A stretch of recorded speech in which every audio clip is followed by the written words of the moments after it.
Closed captioning of this program is underwritten by AARP of the Virgin Islands. The views expressed on this program are not necessarily those of WTJX, its board, staff, or underwriters.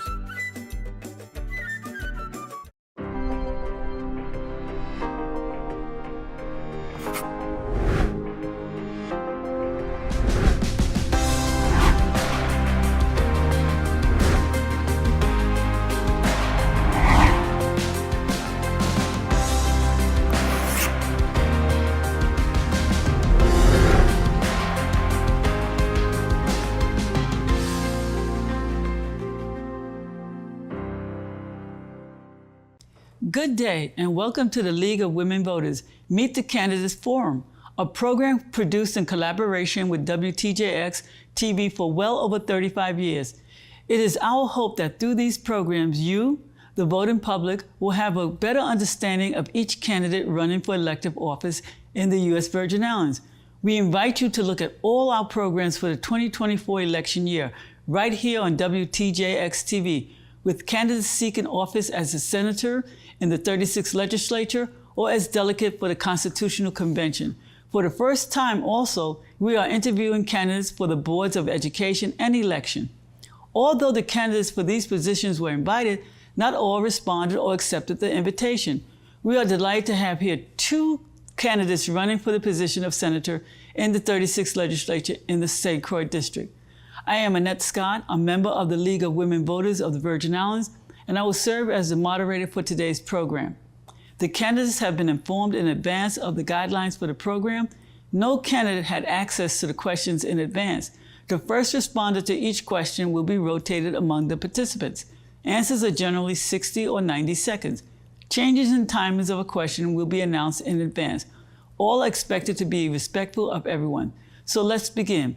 I will ask each candidate to identify who they are and to state their political affiliation and ballot number. We will learn more about each as our discussion ensues. Let's start with Eric. Please state your name, ballot number, and political affiliation. Good day. My name is Eric Matthew Gautreaux II. I'm an independent candidate, and I am number 19 on your ballot. Clifford. Good day. My name is Clifford A. Joseph. I'm a Democratic candidate. My number is 18 on your ballot. Okay, let's begin by talking about your readiness to become or to remain a senator. Here is a two-part question for which you will have 90 seconds to answer. As a candidate for a seat in the 36th legislature, what are your competencies, education, or training that will make you a good choice to address our issues as a senator?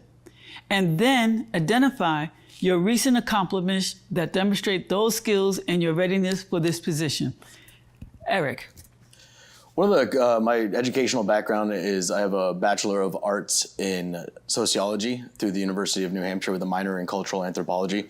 That Cultural Anthropology minor is really something that I think gives me an advantage when dealing in micro person-to-person interactions. That's something that I use on a daily basis. You know, when we're talking to anybody that I come into contact with, is to be able to, you know, the classic make eye contact, be able to speak intelligibly about any subject, to be well versed in a different matter of subjects. In a way that I've used that most recently in my job as the brand manager of Leatherback for the West Indies Company, is the bedside manner that needed when dealing with a fast-paced, large volume restaurant is usually where I see it. When you're walking into someone's business and then to be able to troubleshoot an issue to keep this business running successfully while not hindering their daily operations, being able to walk in, fix the problem, walk out with minimal oversight. Okay, thank you. Clifford, same question. I'll repeat it. As a candidate for a seat in the 36th legislature, what are your competencies, education, or training that would make you a good choice to address our issues as a senator? And identify your recent accomplishments that demonstrates those skills and your readiness for this position. You have 90 seconds. Well, my skill level starts from always serving individuals. I worked as a firefighter, got promoted from firefighter to sergeant to lieutenant to captain. along the lines, I also was a union president, so it's always serving and finding ways to improve of what life could offer as far as being a union leader. Being a director of the fire service, I was able to manage a budget for the government, able to diversify my workforce. As a union leader, we have negotiated contracts. As a business owner, I have been able to work for local, work for outside establishments, work and being able to balance operating while I serve and understanding the focus of being able to complete jobs, showing up on time and encouraging employees and team members, because the Senate is a team organization, so I'm a good team player as well. On another topic, Eric, we of the League of Women Voters of the Virgin Islands are shocked and dismayed to hear far too many citizens say they are not voting this year because they see little happening to alleviate their suffering with high food prices, insecure energy resources, lack of affordable housing, and crime year after year after year of voting. What can you tell these citizens about the reasons for voting in November? You have 90 seconds. Well, thank you for the question, Ms. Moderator. I think it is of the utmost importance and not only our civic duty, our civic responsibility to be able to get out there and vote. And the way I've looked at it, I was a little apathetic in my first few years here on St. Croix, and I wasn't voting, and I was a young kid, a younger gentleman, and then I started finding all these things that I took issue with, and as I got a little bit more involved in the political nature of St. Croix, and I, so of course, formed opinions, and we had our little sub-conversations and little tactics and ideas. And then I started like really looking back at myself, like if you're not part of the solution, then you're part of the problem. And I didn't think that I was able to speak on any subject matter if my voice wasn't heard in the form of voting. So I didn't put those people in. And because of that, I couldn't criticize them. So I think to be able to put your hat in the ring, to be able to have really an opinion on anything and then to voice it loudly, that you need to be able to go out there and vote. And the only thing that I can say when it comes to the fact that nothing has changed in so long, it's time to modernize. You know, accountability and transparency is something that you'll see on all these political posters. It's something that I really believe I have in the fiber of my being. It's something I want to share with the office. Clifford? Could you ask me the question? Yes, I will repeat it. We of the League of Women Voters of the Virgin Islands are shocked and dismayed to hear far too many citizens say they are not voting this year because they see little happening to alleviate their suffering with high food prices, insecure energy resources, lack of affordability, housing, and crime year after year of voting. What can you tell these citizens about reasons for voting in November? You have 90 seconds. Yes, Clifford Joseph. It's important and it's your civic duty to go out and vote. And I understand the frustration because we all live here. And when I look at what's real, and that's why I'm one of your candidates today, if you are frustrated and you're staying home, the number of folks that's staying home is greater today than the number of folks that's going to vote. And what that's doing to us is allowing the same folks to not even be challenged. So I think after a while, these individuals also start to believe that they're doing a great job because they're running first, second, third, maybe fourth, for the last 6, maybe 8 terms. So if this continues to happen, the frustration that's upon you, you gotta look forward for some change. If you look at our food prices, it's because we have to, at this point, need to start to understand we are what we eat. 97% of our intake is coming from outside. I feel that we need to change in a direction where we could support our local farmers, eat healthier, going forward.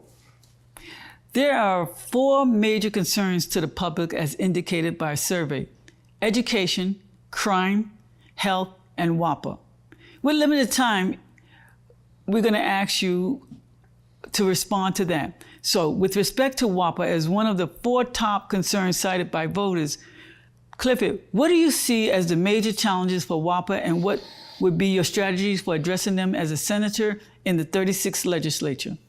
At this point, yes, there is a new CEO for WAPA, but I think the key factor with finding out from the new CEO is everything has to be on a time frame. We need time. You need to tell us what's your plan, and you need to be aggressive with your plan. The plan has to be addressing the issues that we have. The first issue that needs to be corrected is the amount of outage that we're getting. We need a stable power to every individual home. So the question to the new CEO and the board would be, everything is driven around a time period. It's very important to give us your plans and your execution, because everybody could come with a plan, but we really need to know how it's going to be executed to benefit the citizens of this territory.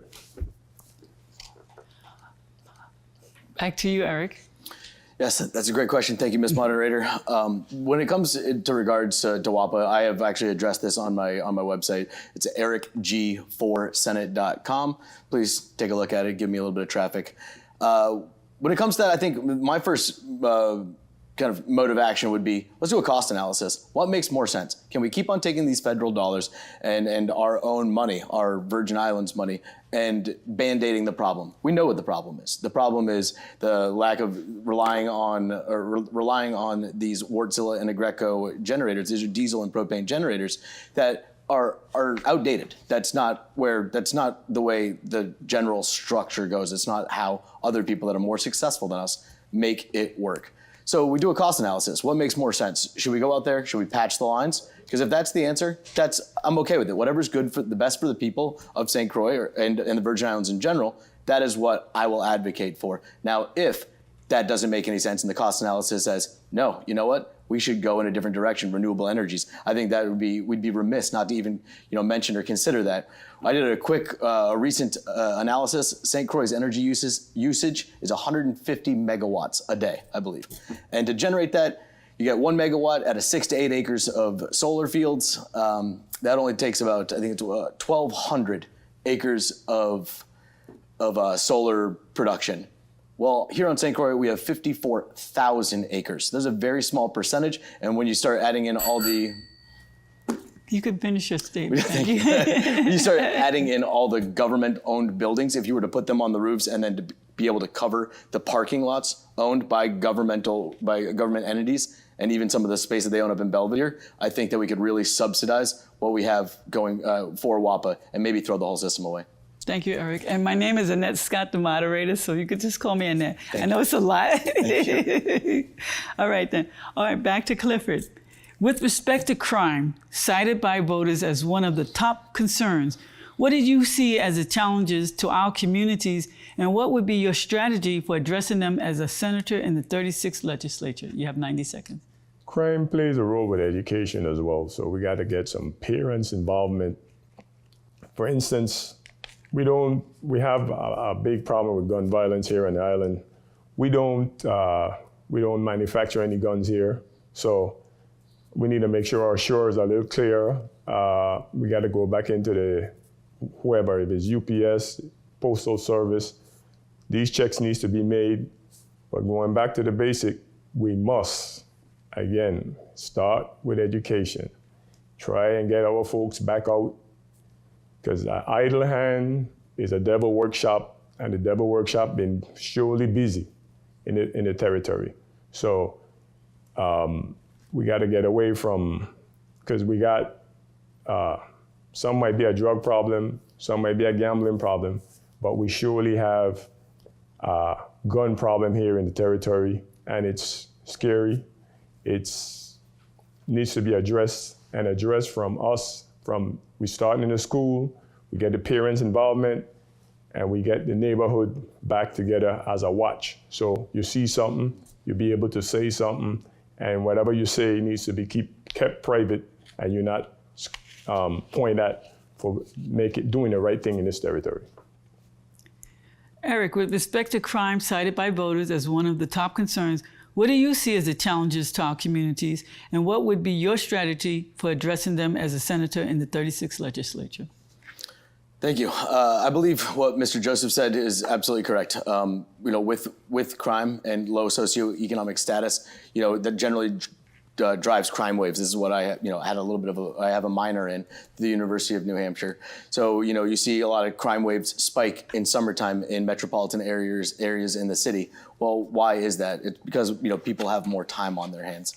Here on St. Croix specifically, I think the gun violence is 100% driven by bad actors, people with malintent. But where that all comes back down to is the education level and then the availability of opportunities to these people. I know we've all driven by, the tree in XYZ neighborhood, and you see, a group of people that are sitting there, and it's like, okay, well, what do these guys have going on? And of course, everyone makes an assumption.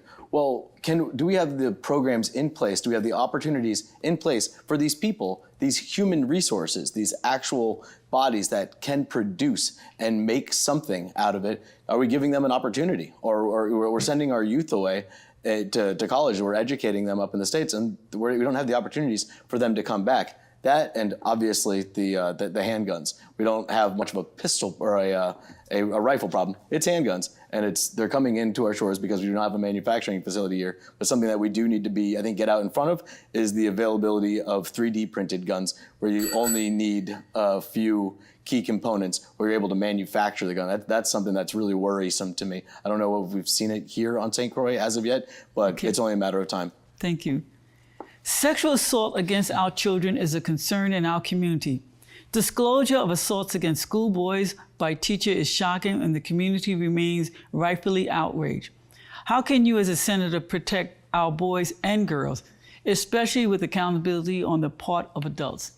That is a really hot button topic, obviously, with everything that's going on, looking at the reporting going on in the VI consortium and what happened over there in the BVI's, really upsetting stuff. I think it's a mental health problem, honestly. We're going to talk about that probably a little bit later as we get into a little bit more in depth. But it's clearly these people suffer from an illness when it comes to sexual assault. There's something that's not normal. It is a statistical outlier, but it's not okay. So how do you legislate? How do you legislate the family? How do you legislate that part of education? And unfortunately, there's some people that aren't made to be integrated into society. Those people shouldn't be in positions of power. Those people shouldn't have the opportunity, the access to children, the ability to be able to do this malintent.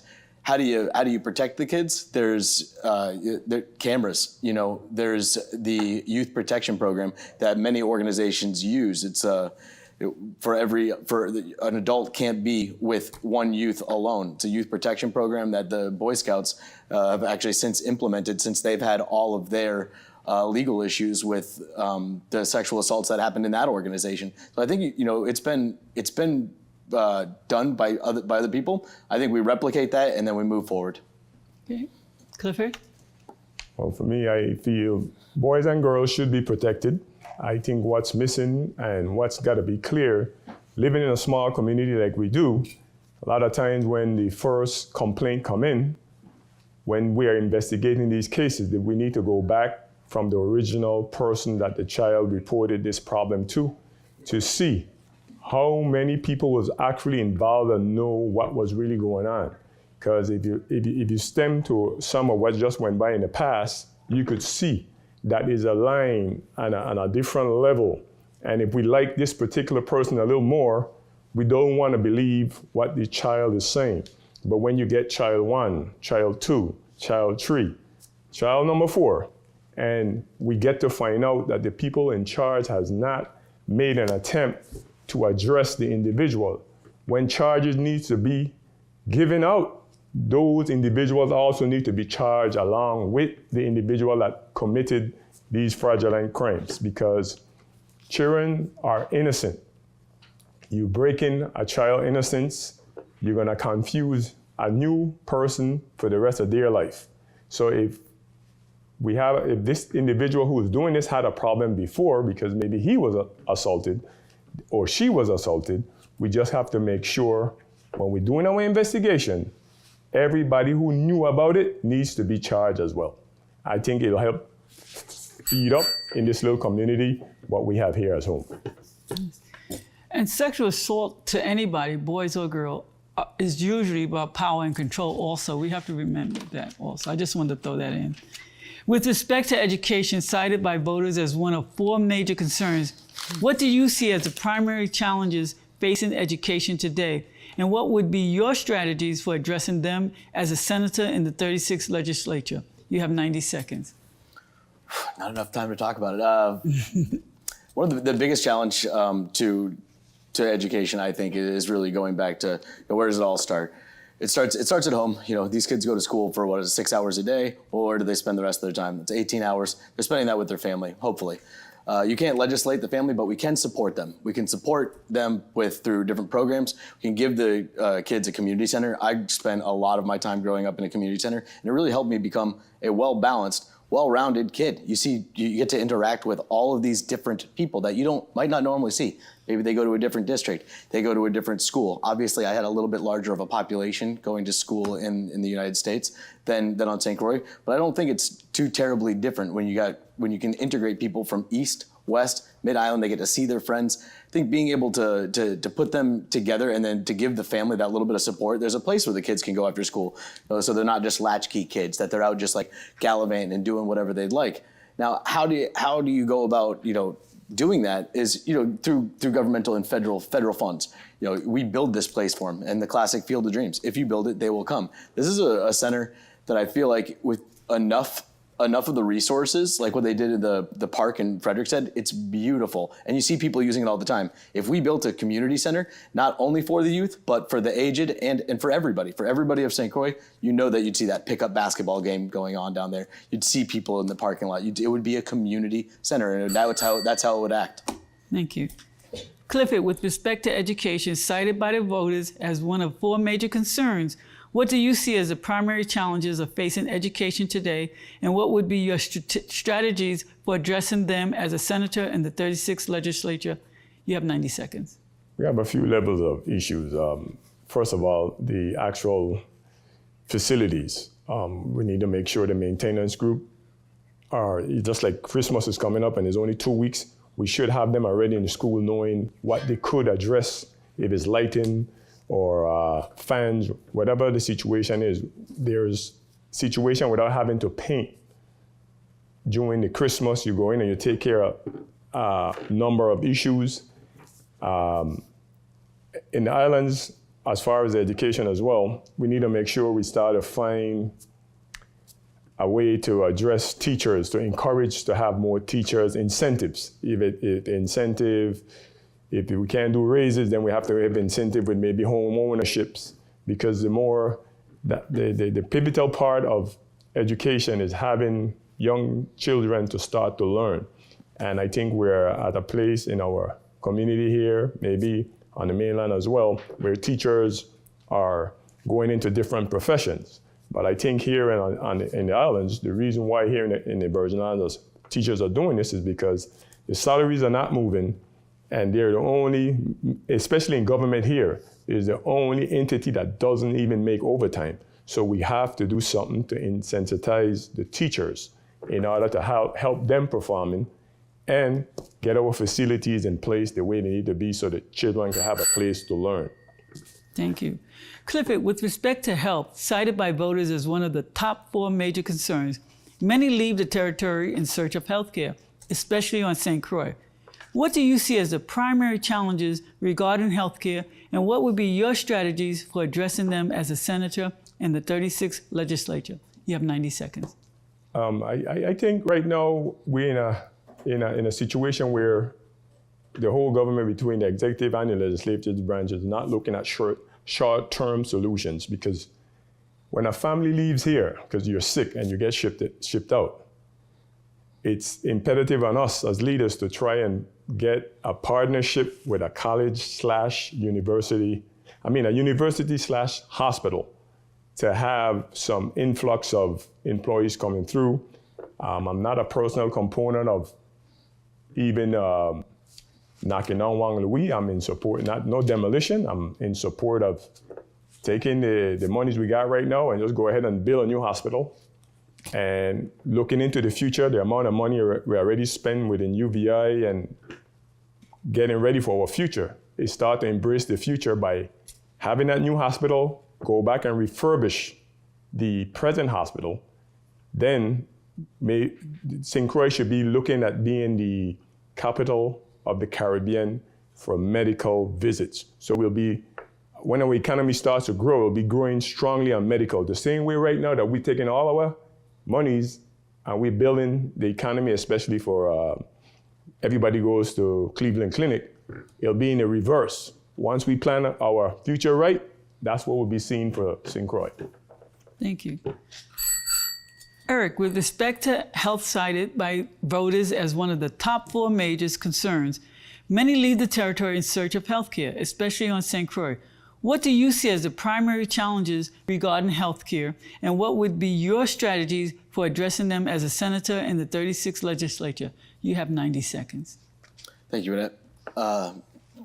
Primary hurdles that we need to go is the state of the hospital. The lack of a morgue, shipping people to and fro St. Thomas as well as states. That's something that's it's unsustainable. So we have to modernize. There's clearly been issues with Juan Luis for a long time. Like I said, in regards to WAPA, do a cost analysis. If we can't Band-Aid it, if we can't fix it and make it better or do partial demolition, then we need to throw the whole system away and start from scratch. There are federal dollars available to do this, but we would need to obviously use a little bit of the Government of the Virgin Islands general fund to make this happen.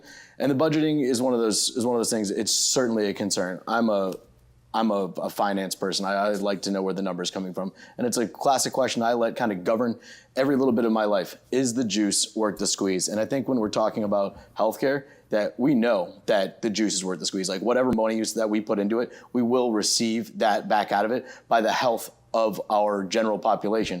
We have an aging population here in the territory. I believe I think it's 3% higher than the national average, and that's a concern when it comes to the workforce. When it comes to healthcare, these are things that we need to address now by getting specialists in and having an exchange program. Come and do your residency here. We will subsidize you with better pay and/or housing. We have to make these programs and make them work for us. In addition to the 4 major concerns we have discussed, it was found by the AARP that many families are suffering from being caregivers for aging and aged family members, resulting in the alarming draining of their own resources. Many say they will support those candidates who have solutions to assist family caregivers. Eric, what do you see possible as a legislature to help family caregivers? That's a great question. I actually just ran into something the other day, and it is a federally funded program, and I believe it's CDPAP, and I actually don't remember the exact acronym, but I just heard that when you have aging family members, and I don't know the validity of this, I will have to check, that they can opt through a government program because the national average for, I think, a retirement home is something like $70,000, and that's too much when it comes to government subsidy. So there is a program there where the aging family members can basically they can pick anybody, a caretaker. Obviously, it would help so much if it was a family member. And that becomes a supplemental income to not only to be able to either add to their full-time job or to be able to leave their full-time job to give full-time care to their aging loved one. There should be money available for this. And if this federal program is something that is not true, I think it's a brilliant idea. And then be able to find a way to fund this, whether it be through grant money or through freeing up money in the budget. We have such a small population. If we don't take care of ourselves, that seems like one of those things. The two wings of the bird or the two different wings are on the same bird. We all want that. We all want that for each other. Clifford, same question. In addition of the 4 major concerns we have discussed, it was found by the AARP that many families are suffering from being caregivers for aging and aged family members, resulting in the alarming draining of their own resources. Many say they will support those candidates who have solutions to assist family caregivers. What do you see possible as a legislature to help family caregivers? I think we need to look back on the amount of, because a lot of IDC beneficiaries, we start them off with a lot of youth programs, but being that we do have an aging community here, I think we need to look on some of those legislation and look to see for monetary portion of it, to see where can we recover or see what the standing of some of these companies are. And if new companies are coming into our shores, we could have them to adapt a portion, or the same way we're having them donate monies for this, a school or some other facility, we could do it into the aging. And then we need to get back into education and maybe start to train up some new social workers as far as caregivers. And that could be, that should be a growing direction for us here in the Virgin Islands based on our aging society that we have in the Virgin Islands. So let's talk about growing the economy as one of the areas of concern. While tourism is the backbone of our economy, the majority of the electorate do not work in the industry. Many work in government, but that does little to bring in new dollars. So what's left is the private sector. What have you done as a senator? Well, let me correct that. If you become senator, what is your plan to grow the economy and support the private sector?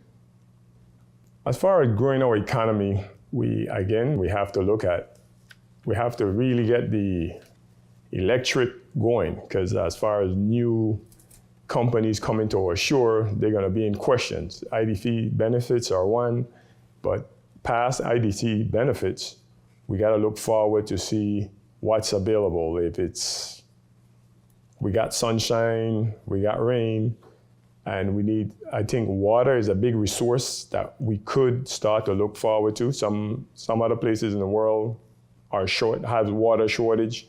We need to look to repair Creaky Dam so we could have water maybe to start to export. Because we got to look into what are the fruits that we have here that could export to help us grow our economy. Our economy right now, healthcare, we just spoke on it a while ago. It's a big loss to our economy, the amount of money that we're leaving our economy to go out. And stabilizing our economy will come from, again, making sure that we have reliable power. Then we have to try and see what we could do to change the cost. Because to get our economy going from a private sector, we have to be thinking outside of just the refinery, that's for sure. Yeah.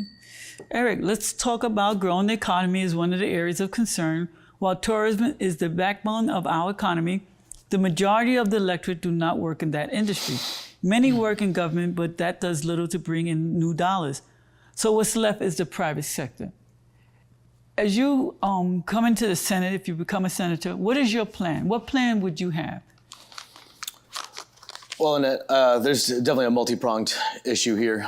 So the EDC, the Economic Development Council, there are tax benefits in for, the rum cover overcharges, and then the tax benefits in regards to hiring local people to have a job. One of the companies I work for was an EDC beneficiary. And I think generally it's a pretty good program. It's definitely lacking, and it certainly can't subsidize everything we need out of that.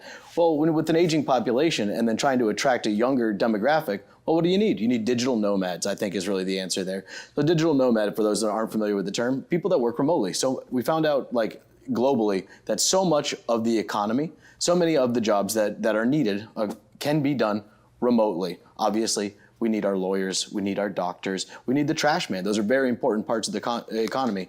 But there are plenty of jobs that can be done remotely. Now, to attract those people and get them here to be able to either work for a company here on St. Croix or to be working for a stateside company and then be paying their taxes here. I think a very beneficial thing. But what we need to attract those types of people is we need a rigid infrastructure where we can promise them that at 2 o'clock in the afternoon in a 108-degree heat wave day that your power isn't going to go out, because when your power goes out, your internet goes out. When your internet goes out, you stop getting paid. That's something that we are actively shooting ourselves in the foot for, and honestly, I'm not here for it. Clifford, the pandemic has shown us that we need to diversify our economy and supplement our dependence on tourism. What other opportunities do you see besides tourism and alcohol for growing and diversifying our economy? And what are the challenges to making them a reality? You have 60 seconds. Well, we did it in the past, and if you know your past should lead you to your future. And I feel that agriculture, we fed ourselves, we fed the rest of the Caribbean, but we need to return by feeding ourselves. Because if we self-sustain, what the pandemic has taught me was we rely so much on everything that comes in that we forgot how to do everything to take care of ourselves. So if we go back and look at agriculture from a different perspective and not just the backyard planting, and encourage, support, and have the individuals to go out there and use the lands that we have here that's not being used at a great amount, because we're using it. We do have some folks that are producing, but the production that they're producing is not to sustain us. So we got to work forward to being able to sustain ourselves through feeding ourselves. So if we could get to that point, we should have enough to start to export. So that should help us as well going forward. Thank you. Eric, the pandemic has shown that we need to diversify our economy and supplement our dependence on tourism. What other opportunities do you see besides tourism and alcohol for growing and diversifying our economy? And what are the challenges to making them a reality? I think one of the things that that Mr. Joseph actually just touched on is food sovereignty. It's paramount between the pandemic, the little tropical storm tropical storm Ernesto, and then obviously Irma, Maria, and even long before, I was just a sparkle in my mother's eye, Hurricane Hugo. When you start, removing yourself from what you need, as Mr. Joseph said earlier, 97% of the food that we eat on a daily basis or monthly basis is all imported. That 3%, it's a pretty paltry number. And how many times you drive down the road and you pass by a kidney mango on the side of the road, government-owned property, and they're just sitting there and they're falling, adding to the pest population. So I think what we do is we try to bring in an outside company or try to maybe make another arm of the Department of Agriculture, get a USDA registered co-packer for all of our surplus between mangoes, avocados. We have some of the finest greens in the world grown right here on St. Croix. It's something that with the pride that we do have and should have in our local produce, the cucumbers. But when we're producing in such bulk, if we have a co-packing facility where we're able to capture these, keep them fresh, and then to export them, that could be a really important source of revenue for us. Thank you. As well, I'm sorry. Oh, go ahead. You got one more thought. A little addendum before she rings the bell on me. And then taxing imports. Retail is dying. I see people bringing in 50 pounds of dog food through the United States Postal Service because it's cheaper to buy them online, and we're not taxing those imports, and it's effectively putting retailers out of business. It's not good for our economy. Thank you. Many citizens are appalled at white-collar corruption here. This includes the careless awarding of contracts to businesses or persons who are later revealed to be fraudulent, or the hiring of people with false resumes, or by government officials accepting bribes. All instances of corruption or white-collar crimes. Do you see the legislature being able to address this if you come into the 36th legislature? Clifford? 60 seconds. Yes, I'm for sure, I steadfast 100% against corruption, especially in a white-collar situation. I feel every dollar counts. And if we continue to do what we're doing, we're stabbing ourselves. We're committing suicide slowly. I mean, again, living in a small community, a lot of times we do because we think we know the next person, or differently, we might trust the total stranger and allow ourselves to go across it. So we need to put back the procurement. We need to make sure that every contract follows a guideline and make sure that that's followed all the way through. Because the problem when you look at what's being investigated right now, you look at, did they follow the procedures? And no. And just like I said with the child, and we need to make sure all who is involved so we could start to clean it up. Right. And this is such a hot topic. Clifford, we're going to give you 30 more seconds to respond, a little bit more. Yeah, when we look at all who is involved, it's not looking good on us as a small community. I feel that the corruption should be fixed. I looked at the amount of people that are suffering here when you look at roofing programs and different programs, and maybe every single one. And the corruption doesn't just rise from what we're looking at government. We look at charges that are from in the medical section that's, to me, outrageous.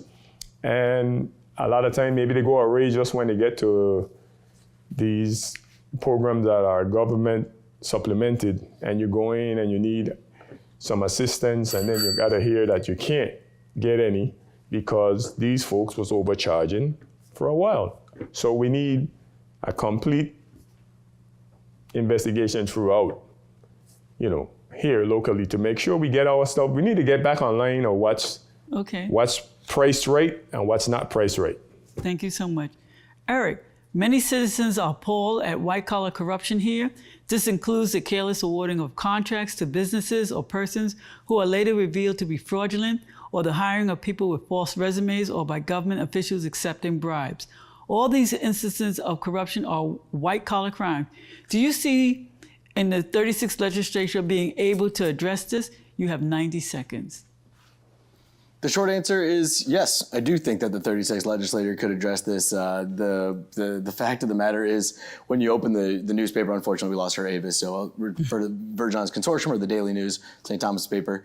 It's a real sad state of affairs, and if it would be funny if it wasn't so sad. Specifically, what's in the news right now with the Monethos case, when a government contract is awarded with hundreds of millions of dollars to a company that is admitted to fraudulently billing the United States government, has admitted that in a court of law, and had paid them restitution for that, and then they come down here and want to do business and shake a few hands, kiss a few babies, and they get a contract, there's clearly something going on behind closed doors. And you're going to hear me say it a lot: accountability and transparency. And they're not just words. Accountability. What's the most expensive employee I've ever come into contact with in small business in my 14 years here on St. Croix? Me no, the most expensive employee. It's the classic,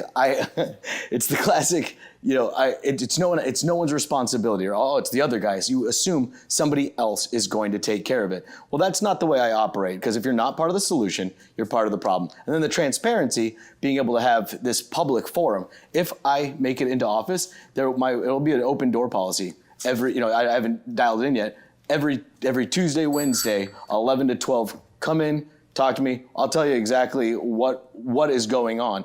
It is the transparency. There's no closed doors. I just want a seat at the table so that we can ensure that this doesn't happen anymore. Thank you. For the first time in about 30 years, we may finally be getting a real land and water use plan, thanks to the work of DP&R. What do you see as the next step in activating the plan that would involve the legislature? Clifford, 90 seconds.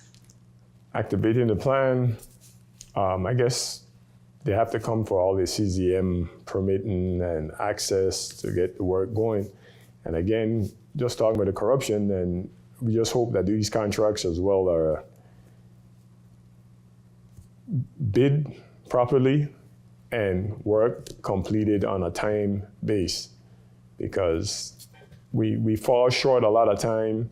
Or the next portion that happened to us is we end up going with a underbidder, and then you end up paying double or triple on these projects that's awarded. So I think with this water use, I think this should be our first step to going in the right direction as far as having work to be done and getting it done for cost or very close to cost. Maybe today, because of where we at and material has to be shipped to us, it might, if you have an overrun of 100,000, I could see that. But an overrun of 1 million or 3 million and 4 million, we got to do a lot better than that going forward. Mm-hmm. Thank you. Eric, for the first time in about 30 years, we may finally be getting a real land and water use plan, thanks to the work at DPNR. What do you see as the next step in activating the plan that would involve the legislature? You have 90 seconds.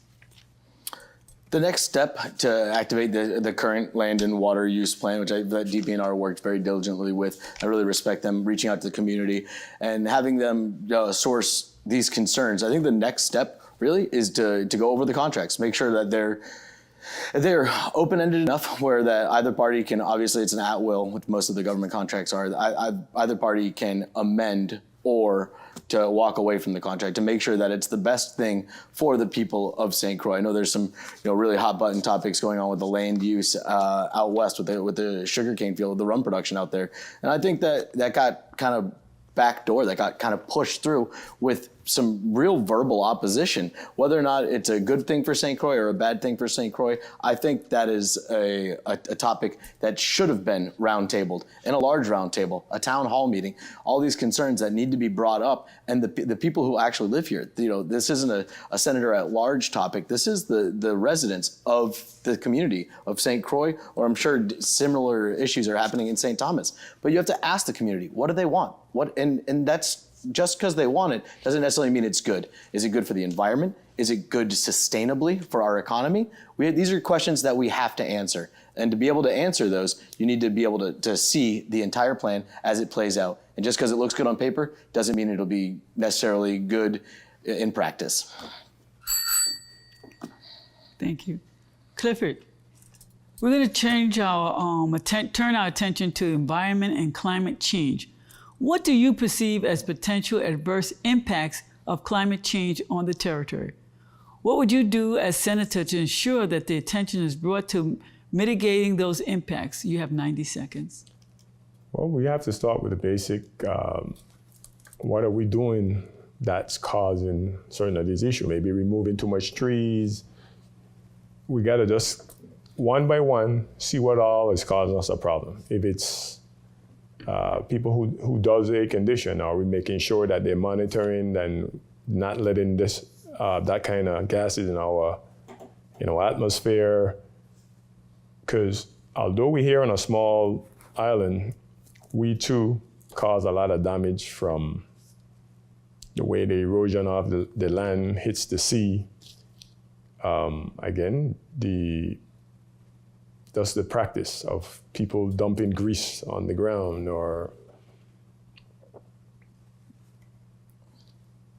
we just have a lot of, we're not paying attention. We're kind of running our island at this point where we need to work back up to standards. Standards are very important in whatever we're doing.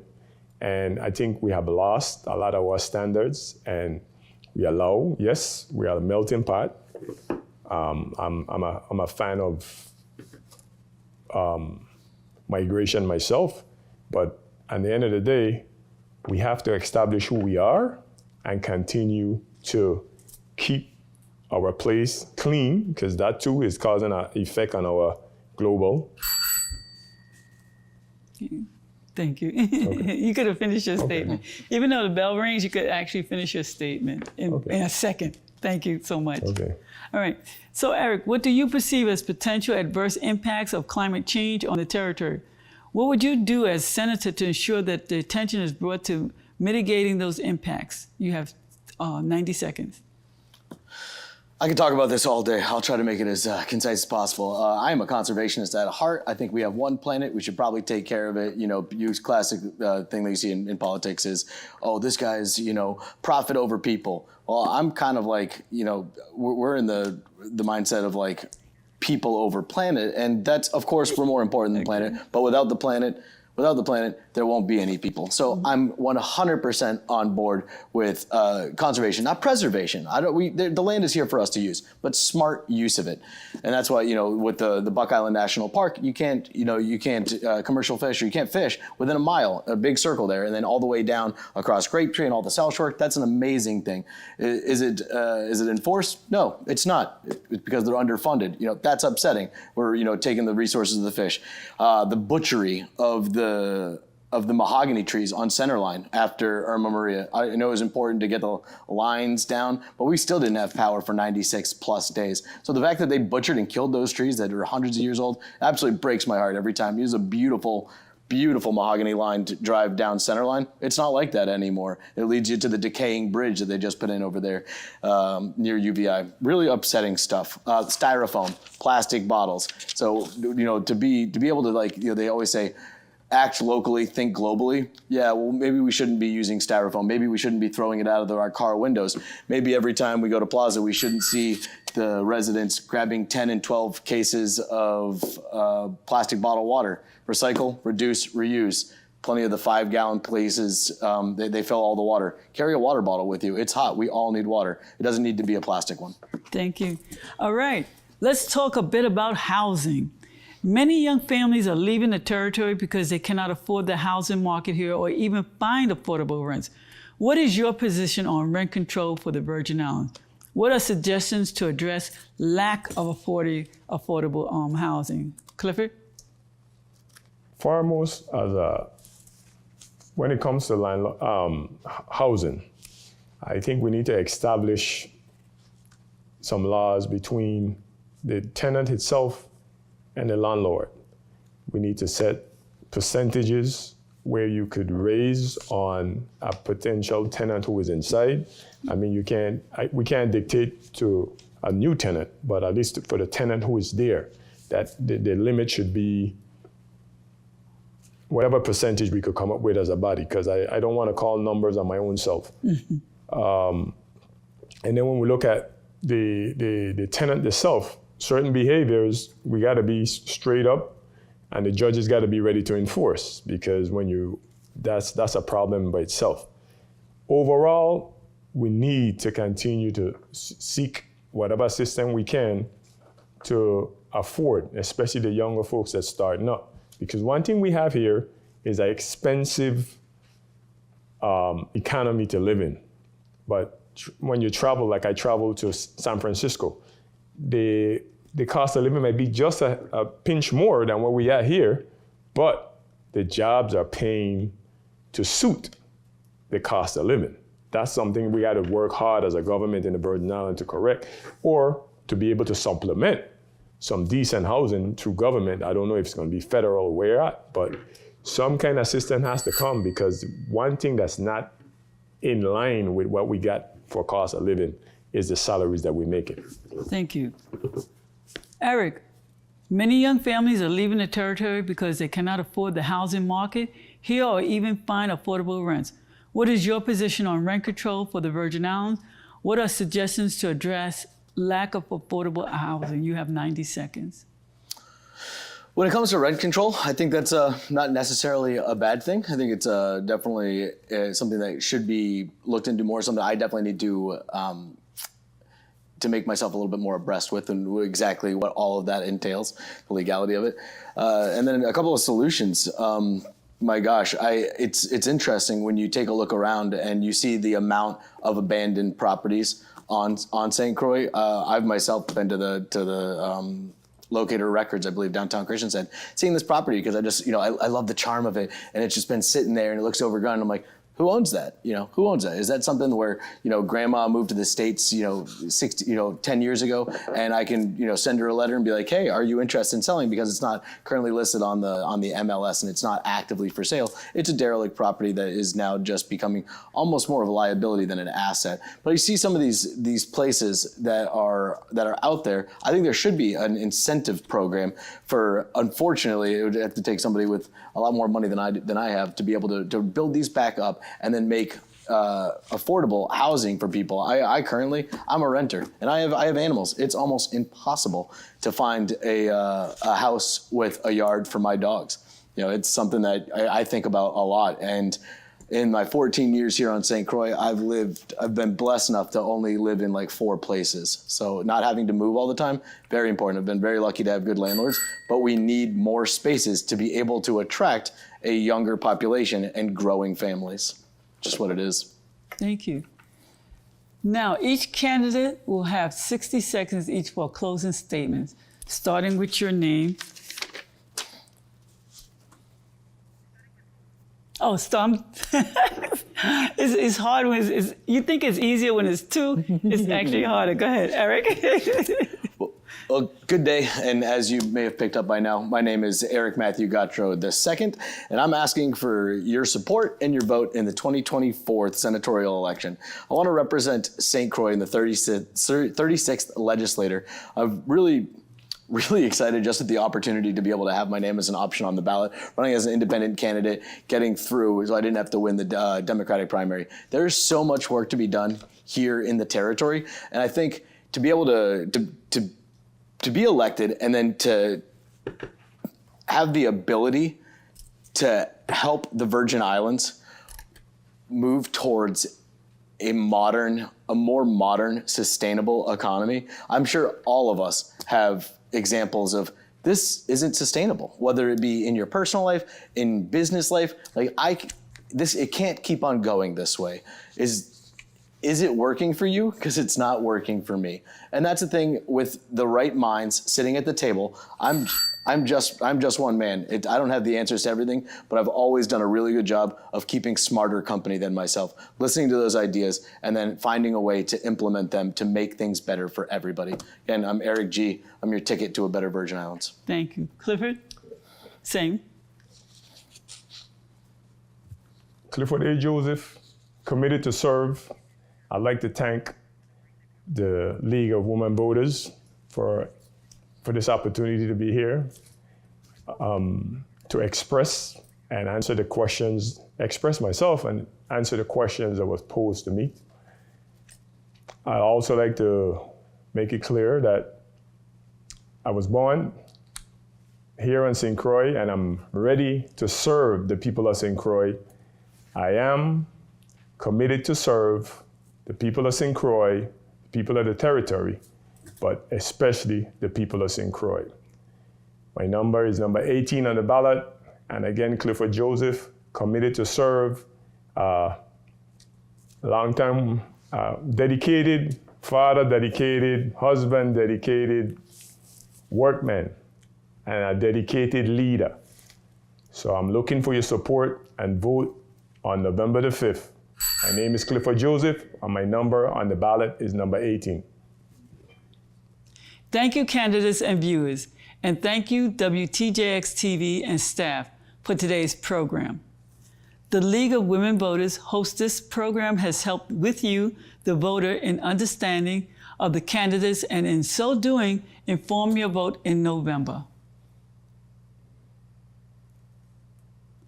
The League reminds you that your vote determines the future of the Virgin Islands. Every vote does count. During elections, we often see an individual who barely makes the cut because a few more people did vote, or one who barely loses and wishes if only a few more persons had voted. So let your voice be heard by your vote. It's your right. Take it. Thank you for watching. I am Annette Scott for the League of Women Voters of the Virgin Islands, saying vote early or vote in November.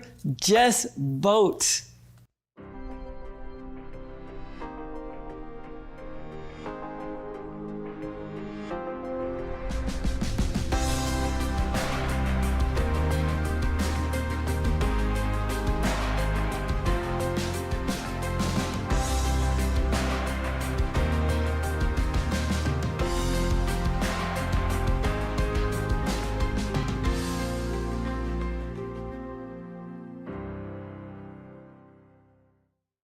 The views expressed on this program are not necessarily those of WTJX, its board, staff, or underwriters. Closed captioning for this program was underwritten by AARP of the Virgin Islands.